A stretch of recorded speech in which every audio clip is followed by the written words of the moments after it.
alma gêmea vai controlar hoje? Cabelo? Ai, eu tô bem tranquila. Certeza que ele vai escolher um penteado bem fofo pra mim. Por que tão curto? Mas deve ser uma cor bonita, deixa eu ver. Querida, por que você tá gritando? A minha alma gêmea.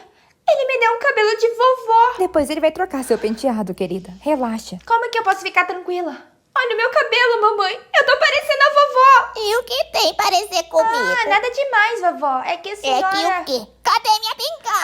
Cabelo de mamãe. Eu tô parecendo a vovó. E o que tem parecer comigo? Ah, nada demais, vovó. É que a É senhora... que o quê? Cadê minha pinga? Cabelo de vovó. Ana, não liga pra eles. Seu cabelo tá meio estranho, mas... Ai, para de falar sobre isso, Lucy. Tá bom. Mas não tem problema nenhum. Eu já me vinguei. Sério? Eu coloquei um cabelo rosa nele.